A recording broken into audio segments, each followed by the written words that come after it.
Consonant sound কি, অর্থাৎ ব্যঞ্জন ধ্বনি কি? শব্দের মধ্যে থাকা কোনো কনসোনান্ট বা ভাওয়েল যদি কোনো ব্যঞ্জন বর্ণকে উচ্চারণ করে সেটি হয় কনসোনান্ট সাউন্ড।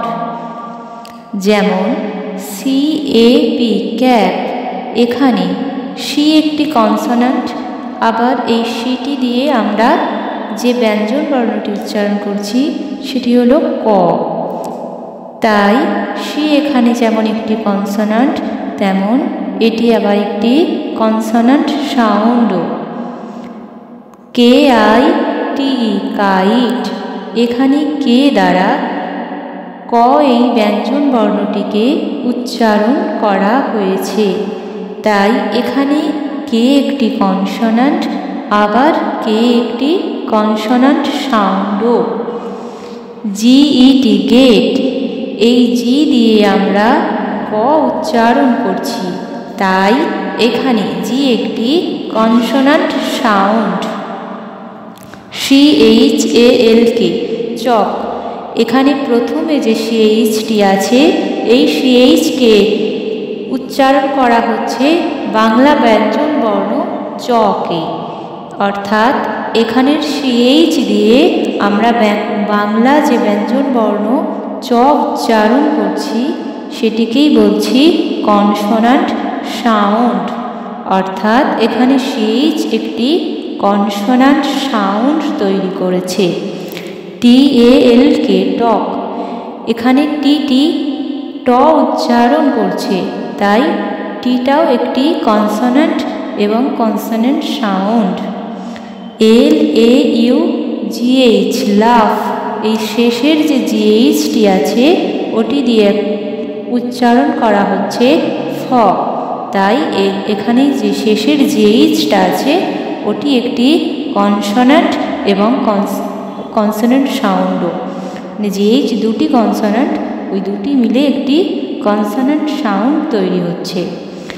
BLA শিকে ব্ল্যাক, এখানে শেষের যে শিকেটা আছে শিকে দিয়ে আমরা ক উচ্চারণ করছি, তাই এখানে সি এবং কে একটি কনসোনান্ট সাউন্ড তৈরি করছে।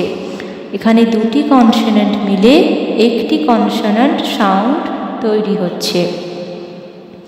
বেশিরভাগ সময়ে কনসোনান্ট লেটারগুলো দিয়ে কোনো না কোনো ব্যঞ্জন বর্ণকেই উচ্চারণ করা হয়, তবে ডব্লু ও ওয়াই এর ক্ষেত্রে সবসময় তা হয় না।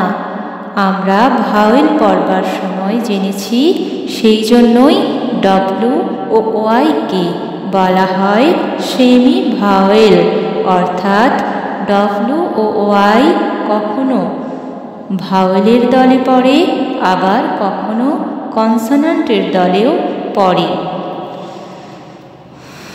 যেমন WET ওয়েট, এখানে যে ওয়েট উচ্চারণ করা হচ্ছে এই প্রথম ডব্লিউটির উচ্চারণ হচ্ছে ওয়ে, অর্থাৎ ও অন্তঃস্থয়ে একা।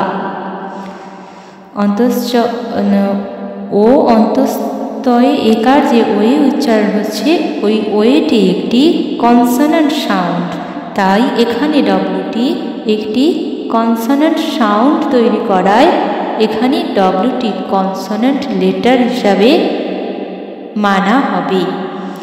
কিন্তু যখন বলছি উইন্ডো, WINDO উইন্ডো, এখানে প্রথমের ডব্লিউটি ওই, অর্থাৎ ও অন্তস্থ ও এর মতো উচ্চারণ হচ্ছে, তাই প্রথম ডব্লিউটি একটি কনসোনান্ট, আর শেষে যে ডব্লিউটি আছে সেখানে শেষের ও ডব্লু এই দুটি অক্ষর মিলে ও বা ও এই উচ্চারণ করছে। ও আর ও এই দুটি একটি স্বরধ্বনি, তাই শেষ ডব্লিউটি একটি ভাওয়েল সাউন্ড তৈরি করছে বলে শেষ ডব্লিউটি ভাওয়েল বলে ধরতে হবে। তেমনি ওয়াইয়ের ক্ষেত্রেও CRY ক্রাই, এখানে যে শেষে ওয়াইটি আছে ওয়াইটির উচ্চারণ হচ্ছে আই, আ হর্ষই আই, তাই শেষে ওয়াইটি একটি ভাওয়াল সাউন্ড তৈরি করে ভাওয়াল বলে গণ্য করা হচ্ছে।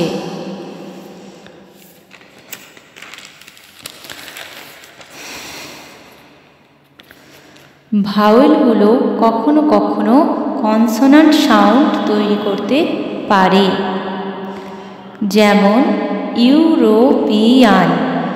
এখানে ইউ এই ধ্বনিটি উচ্চারণ করছে ইংরেজি লেটার ই। আমরা জানি ই একটি ভাওয়েল, তবুও এখানে ই যেহেতু ইউ এই ধ্বনিটি উচ্চারণ করছে, তাই এটি কনসোনেন্ট রূপে ব্যবহার হবে। তাই ই এখানে কনসোনেন্ট বলবো।